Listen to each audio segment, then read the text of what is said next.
Movie के start में कुछ बच्चों को दिखाया जाता है जो कि द लेजेंड ऑफ ब्रह्म राक्षस बुक रीड कर रहे थे, जिस बुक में कोमरेतु गांव की कहानी है। अब आगे हमें इसी बुक की कहानी को दिखाया जाता है जहां एक लेडी अपनी बेटी को कोमरेतु गांव ले जा रही थी। तभी उसकी गाड़ी से एक जानवर टकराता है, तो वो लेडी गाड़ी से बाहर आकर देखती है तो वो जानवर वहां से भाग जाता है। अब जब वो लेडी अपनी कार में वापस जा रही थी तभी उसे पीछे से कुछ अजीब सी आवाज आती है, और जब वो पीछे मुड़कर देखती है तो उसे एक बच्ची की बॉडी लटकी हुई दिखाई देती है पेड़ से।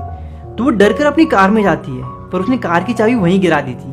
फिर वो बाहर जाकर अपनी कार की चाबी वापस लेकर आती है और देखती है कि उसकी बेटी उसके कार में है नहीं और कोई आदमी उसे उठाकर ले जा रहा है। अब अगले सीन में हमें पन्ना और उसकी फैमिली देखने मिलती है जो कि अपने शादी के लिए जनार्दन गंभीर के घर आए थे, और ये उनके फैमिली फ्रेंड ही लगते हैं। अब पन्ना के डैड विश्वनाथ जो कि जनार्दन को अपना बड़ा भाई मानते हैं, उन्हें बताते हैं कि वो पन्ना की शादी यहीं अपने माता पिता के कोमरेतु वाले घर में करना चाहते हैं, पर जनार्दन उन्हें ऐसा करने से मना करता है क्योंकि उस गांव के लोगों का मानना है कि उस घर के आसपास ब्रह्म राक्षस रहता है एंड उसने अभी तक काफी सारे बच्चों को मारा भी है, तो इसीलिए उस घर के आसपास भी कोई नहीं जाता। तो विश्वनाथ कहता है कि मेरे माता पिता का सपना था कि वो पन्ना की शादी देखे, पर ऐसा नहीं हो सका, तो अब एटलीस्ट उनकी आखिरी निशानी कोमरेतु वाले घर में पन्ना की शादी कर दूं।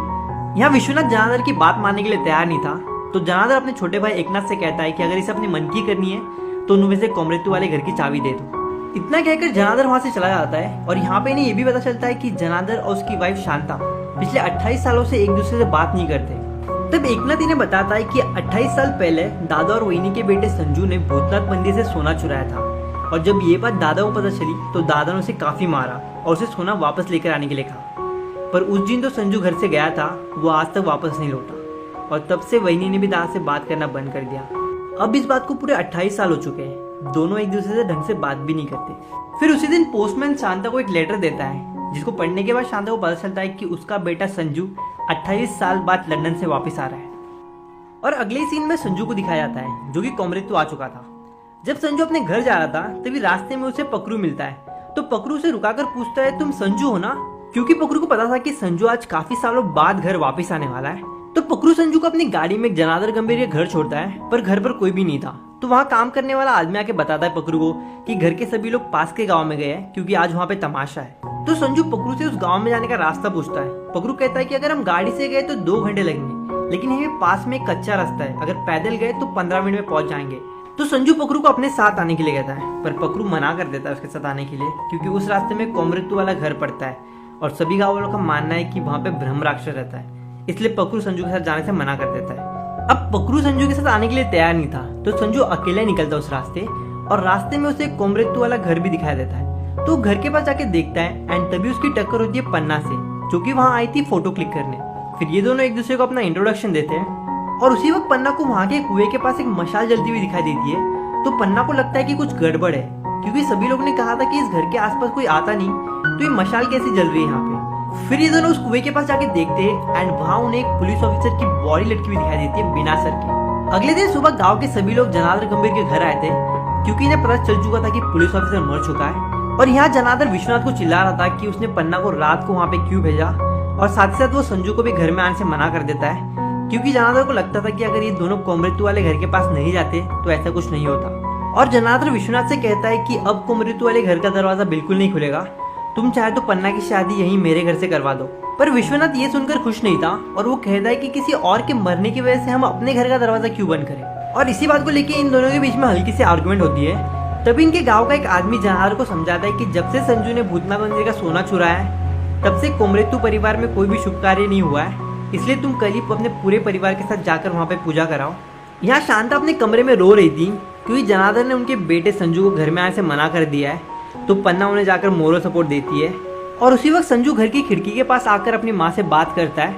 फिर अगले दिन जनार्दन अपने पूरे परिवार के साथ पूजा करा रहा था, तो पकरू बताता है कि एक नया पुलिस ऑफिसर आ रहा है गांव में, और उसी बीच वहाँ पे एक बूढ़ी औरत आके चिल्लाने लगती है कि तुम सबका अंत आ चुका है और एक बार फिर से खून की होली खेली जाएगी।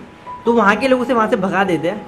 और दूसरी तरफ पुलिस ऑफिसर विक्रांत रोना भी कोमरेतु आ रहा था, कोमरेतु गाँव का नया पुलिस ऑफिसर बन के। पर जिस बोट से वो आ रहा था उस बोट में कुछ इलीगल काम करने वाले स्मगलर्स भी थे, तो विक्रांत पहले उन्हें सबक सिखाता है, फिर अपनी जीप लेके कोमरेतु गांव की ओर बढ़ता है। और उसकी जीप में उसके साथ उसकी बेटी भी थी गीतांजलि, जिसे वो गुड्डी बुलाता है। पर जब वो कोमरेतु जंगल से गुजर रहा था तब अचानक उसकी गाड़ी का टायर पंचर हो जाता है, तो विक्रांत आगे का सफर अपनी बेटी को लेकर पैदल ही पूरा करता है। अब सुबह कांस्टेबल तावड़े विक्रांत सर को नाश्ता देने आया था। तब विक्रांत से कहता है कि कोमरेतु जंगल के पास मेरी जीप पंचर हो चुकी है, तुम किसी को भेज के वहां से मेरा लगेज मंगा दो। तो जाने से पहले तावड़े विक्रांत से कहता है कि अगर आपको पुलिस स्टेशन जाना हो तो आप पुराने वाले इंस्पेक्टर का बाइक लेकर जा सकते हैं, वो यहीं पे पीछे रखा है।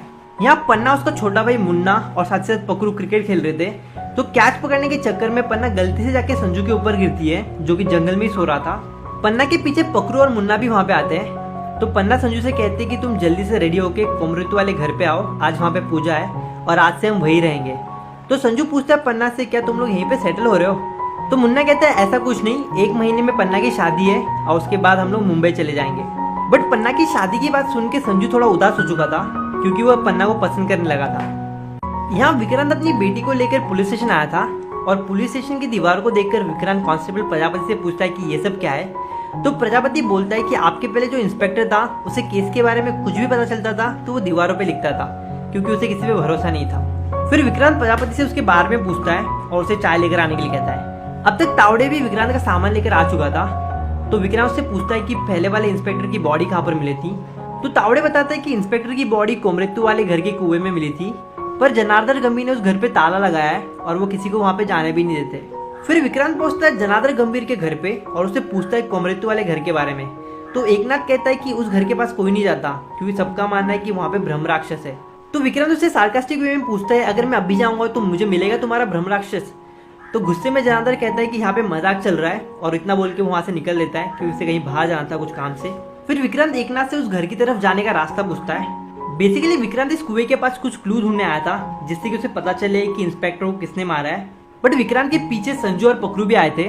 फिर विक्रांत इन दोनों का परिचय पूछता है और संजू के हाथ में रस्सी देके खुद कुएं में कूदता है। कुएं के अंदर उसे ज्यादा कुछ नहीं मिलता, बस एक वॉलेट मिलता है इंस्पेक्टर का, जिसके अंदर इंस्पेक्टर की फोटो और एक रुपए का नोट था। आगे में देखने मिलता है कि विक्रांत प्रजापति के साथ जंगल में आया है, जहाँ उसकी जीप पंचर हुई थी। क्योंकि विक्रांत को पता था कि उसकी जीप पंचर नहीं हुई थी, बल्कि किसी ने उस पर शूट करके उसे पंचर किया था। और जंगल में कहीं से धुआं आ रहा था, तो विक्रांत उस धुएं का पीछा करते हुए वहां पे पहुंचता है। और वहां पहुंचने के बाद उसे पता चलता है कि किसने कुछ देर पहले वहां पे आग लगाई थी। इसका मतलब कोई तो आया था वहां पर। कि तभी कुछ लोग विक्रांत पे भाले से अटैक करते हैं। तो विक्रांत इनके अटैक से बचते हुए इन्हें मार रहा था, पर वो लोग भी छुप छुप के अटैक कर रहे थे और विक्रांत उन्हें पकड़े उससे पहले वो लोग गायब हो चुके थे। पर वहीं पे विक्रांत को पहले वाले इंस्पेक्टर का बैच और शू मिलता है और कुछ ही दूर पे उसे एक लड़की की बॉडी लटकी हुई दिखाई देती है पेट से। अब यहाँ पे गाँव के लोग और उस लड़की के माता पिता भी आए थे। फिर बाकी के पुलिस ऑफिसर उस लड़की की बॉडी को नीचे उतारते एंड उसकी बॉडी पर से उन्हें एक चिट्ठी मिली थी एंड उस लड़की के फेस पे एक पेंटिंग भी बनाई हुई थी। अगले दिन विक्रांत गांव के स्कूल में आया था, क्योंकि जिस लड़की की बॉडी मिली थी कौशल्या, वो इसी स्कूल में पढ़ती थी। तो यहाँ की जो पीटी टीचर है वही स्कूल के हेडमास्टर है। तो विक्रांत को बताते हैं कि कौशल्या काफी इंटेलिजेंट बच्ची है। तो विक्रांत उन्हें बताता है कि उसकी बॉडी मिली है हमें कल रात को। और विक्रांत ये भी कहता है कि अभी तक जितने भी बच्चे मरे हैं उन सभी में से ज्यादातर बच्चे तुम्हारे स्कूल के थे। फिर विक्रांत उनके कैबिन में लगे हुए एक पेंटिंग के बारे में पूछता है। तो पीटी टीचर लॉरेंस बताता है कि ये उसके भाई ने बनाई है, जो कि बॉम्बे में रहता है। तो लॉरेंस से पूछताछ करने के बाद पुलिस स्टेशन में विक्रांत तावड़े से पूछता है कि अब तक जितने भी बच्चे मरे उन सभी चीज में उसने कॉमन चीज क्या नोटिस की।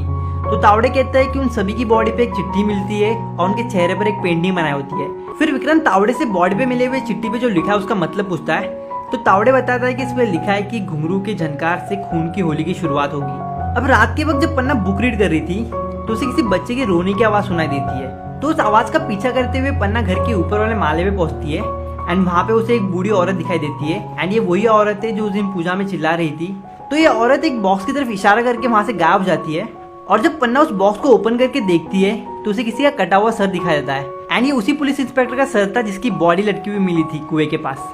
सुबह जब जनार्दन विश्वनाथ उसके परिवार को अपने घर लेकर जा रहा था कोमरेतु वाले घर पर ताला लगाकर, तब विक्रांत वहाँ पर आता है क्योंकि इंस्पेक्टर का सर इसी घर में मिला था और वो डिसाइड करता है कि अब से वो इसी घर में रहेगा ताकि वो देख सके कि आखिर अब तक जो लोग मरे हैं और इस घर का क्या संबंध है एक्चुअली। पर जनार्दन इस चीज़ के लिए राजी नहीं था, वो नहीं चाहता था कि विक्रांत इस घर में रहे।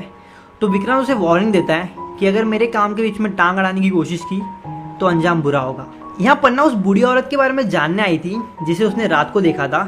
तो ये आदमी पन्ना को बताता है कि जिस औरत को तुमने देखा उसका नाम दियू है और वो एंटोनी की माँ है। और ये भी बताता है कि 28 साल पहले एंटोनी और उसके परिवार ने आत्महत्या की थी। तब से एंटोनी की आत्मा उस घर के आसपास घूमती रहती है और अपने परिवार के मौत के सदमे की वजह से एंटोनी की माँ पागल हो गई है। पुलिस स्टेशन में विक्रांत तावड़े से पूछता है कि जहाँ में उस बच्ची की बॉडी मिली थी वो जमीन किसकी है। तो तावड़े बताता है कि वो जमीन मूसा की है।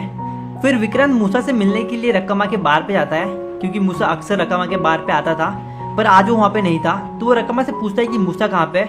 रक्कामा बताती है कि वो कोमरेतु चेक पोस्ट पे मिलेगा, 15 मिनट में आने वाला है वहाँ पर। चेक पोस्ट पर विक्रांत जब मूसा का वेट कर रहा था, तब गुड्डी कहती है आपको पता है ना smoking is injurious to health. तो फिर विक्रांत गुड्डी की बात मानते हुए सिगरेट को फेंक देता है बाहर। अब मूसा कन्नी के आने के बाद विक्रांत उससे पूछता है कि बॉर्डर के इस पार से उस पर क्या लेकर आते हो और क्या लेकर जाते हो, पर मूसा उसे कुछ बताता नहीं। तो विक्रांत उससे उस बच्ची के बारे में पूछता है जिसकी बॉडी मिली थी उसकी जमीन पर। मूसा कहता है कि मुझे बुरा लगा उसके बारे में सुन के, पर इस मामले में मेरा कुछ लेना देना नहीं। फिर विक्रांत कहता है ठीक है, पर इंस्पेक्टर सुरेश कृष्णा की मौत में तो तुम्हारा हाथ जरूर है। और मूसा कहता है कि पता नहीं क्यों अच्छे लोगों के साथ ही ऐसा होता है। तब विक्रांत समझ जाता है कि ये झूठ बोल रहा है, और फिर वो मूसा के कान के नीचे बजाता है। तो विक्रांत मूसा को छोड़ देता है, क्योंकि उसके पास कोई पक्का सबूत नहीं था मूसा को पकड़ने के लिए।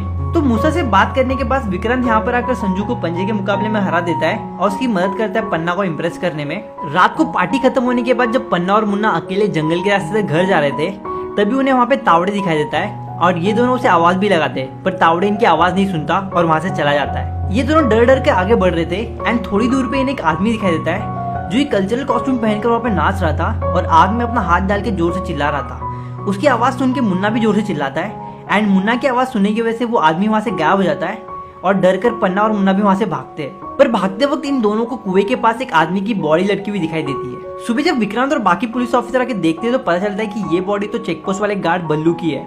अब पुलिस स्टेशन में विक्रांत पन्ना और मुन्ना से बात करता है, तब पन्ना बताती है कि उन्हें जंगल में एक आदमी दिखाई दिया था जो कि मुंह पे रंग लगाकर नाच रहा था और आग में हाथ डालकर चिल्ला रहा था। तभी तावड़े आके विक्रांत को बताता है कि दूसरे चेकपोस्ट वाले गार्ड की भी बॉडी मिली है कोमरेतु जंक्शन के पास। तो विक्रांत तावड़े के साथ वहाँ के लिए निकल जाता है। उसी दिन रात को पन्ना संजू को लेकर कोमरेतु वाले घर में जाती है विक्रांत सर को बताने के लिए कि उसने कल रात को कांस्टेबल तावड़े को भी देखा था जंगल में। इसलिए पन्ना को तावड़े पे शक था कि कहीं उसने ये सारे खून किए हो, पर विक्रांत सर इन्हें घर में दिखाई नहीं देते और विक्रांत सर को ढूंढते हुए ये लोग एक रूम में पहुंचते हैं जहाँ सभी लोगों के फोटोज और डिटेल्स थे, जो भी लोग अब तक मरे हुए थे, साथ साथ संजू और पन्ना के परिवार वाले और गाँव वालों के भी डिटेल्स थे। तो ये सब देखने के बाद पन्ना को विक्रांत सर पे शक होता है, क्योंकि पहले वाले इंस्पेक्टर के मरने के 2 दिन बाद ही विक्रांत सर यहाँ पे नए इंस्पेक्टर बन के आते हैं।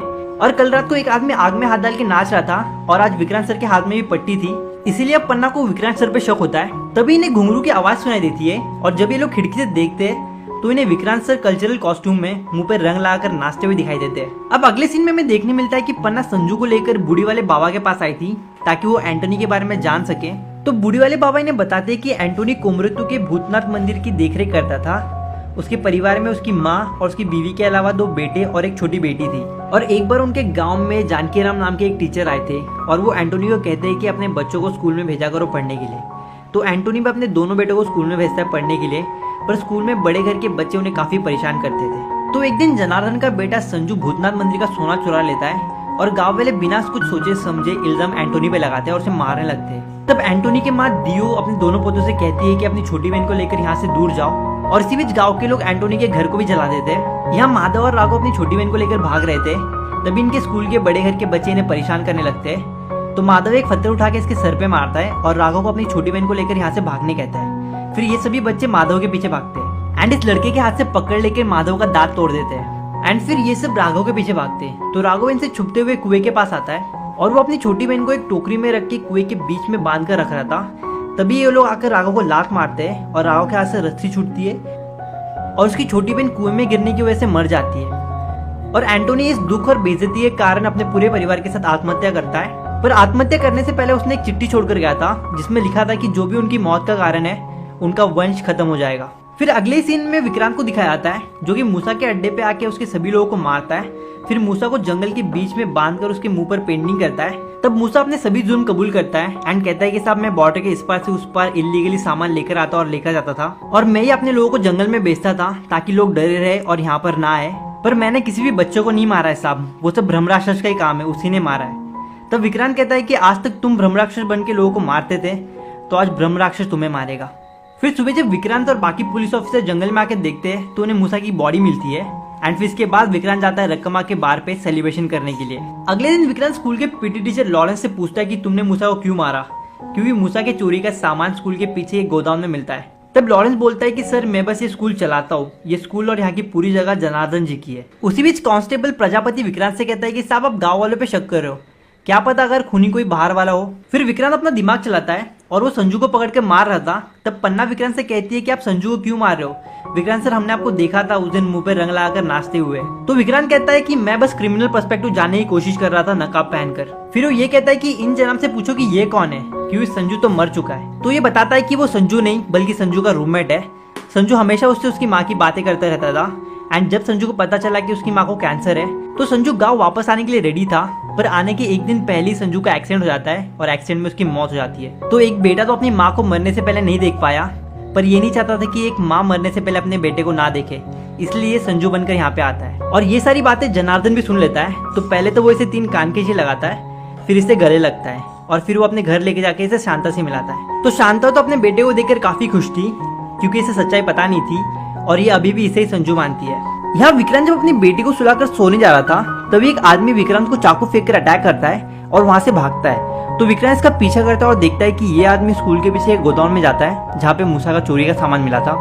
अब विक्रांत जनार्दन जी के घर पे आया था और उन्हें बताता है कि वो मूसा को बकरा बना के जंगल में बांध कर गया था ताकि वो शेर को पकड़ सके, पर उसकी नजर थोड़ी देर के लिए क्या हटी, शेर मूसा को मारकर चला गया। और ये भी बताता है कि वो शेर कोई और नहीं बल्कि मूसा का पार्टनर ही है। तो मूसा और उसके पार्टनर ने पहले पुलिस इंस्पेक्टर को मारा ताकि उनका काम ना रुके, उसके बाद दोनों चेकपोस्ट के गार्ड्स को मारा, और जब मूसा पकड़ा गया तो उसके पार्टनर ने उसे भी मार दिया ताकि उसकी सच्चाई बाहर ना आए। तो इसके पहले का जो इंस्पेक्टर था उसे पहेलियों में जवाब लिखने की आदत थी, तो उसके पर्स में से जो नोट मिला था विक्रांत को, उस पर एक नंबर लिखा हुआ था, जो कि विक्रांत समझ चुका था कि वो मूसा की गाड़ी का नंबर है, पर नोट के ऊपर एक के बाजू में नॉट लिखा था। तो विक्रांत समझ नहीं पा रहा था कि वो क्या है।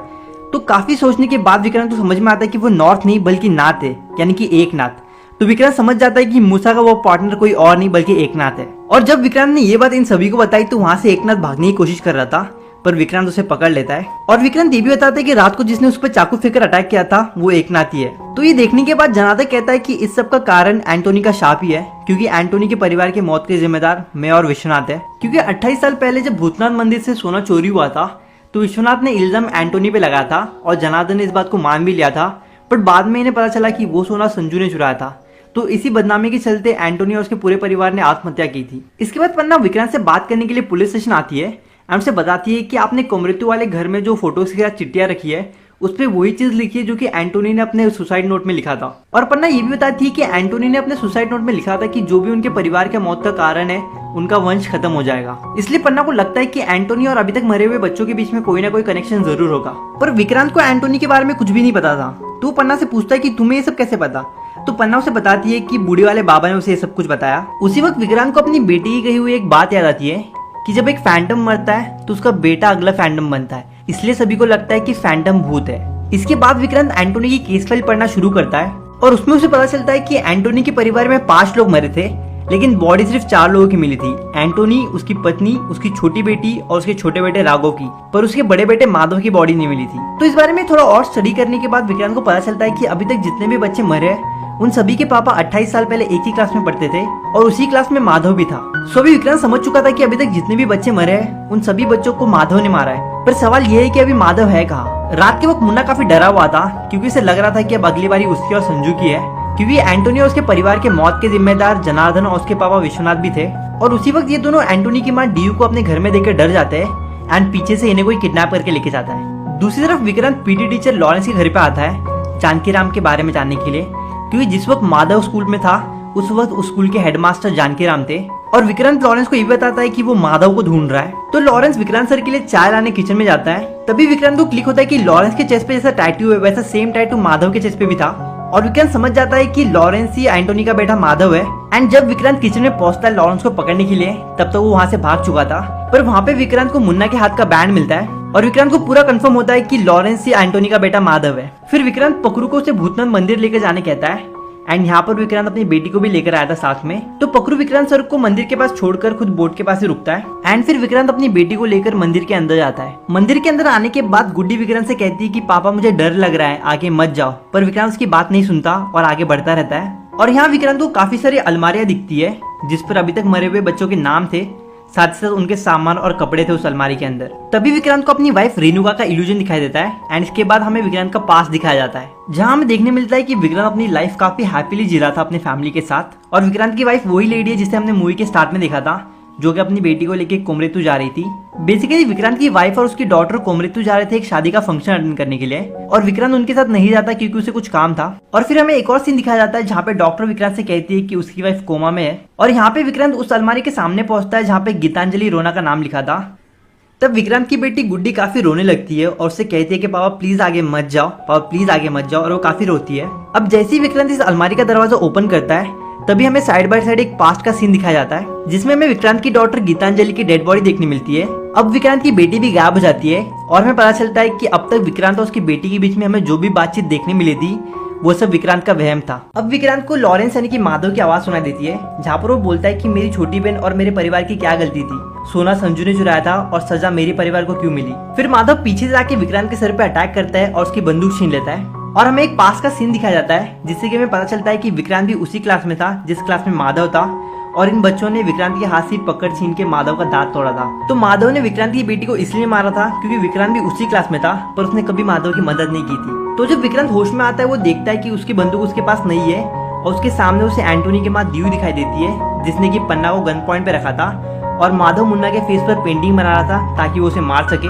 और फिर से हमें एक और पास का सीन दिखाया जाता है जिसमें हमें पता चलता है कि जिस दिन माधव की छोटी बहन मरी थी तभी वहाँ से संजू भूतनाथ मंदिर का सोना लेकर जा रहा था, और माधव और राघव समझ जाते हैं कि सोना संजू ने चुराया था। फिर राघव गुस्से में संजू के मुंह पे एक बड़ा सा पत्थर फेंक के उसे मार देता है। एंड यहाँ पर एंट्री होती है माधव के छोटे भाई राघव की, और हमें पता चलता है कि माधव और राघव दोनों जिंदा है।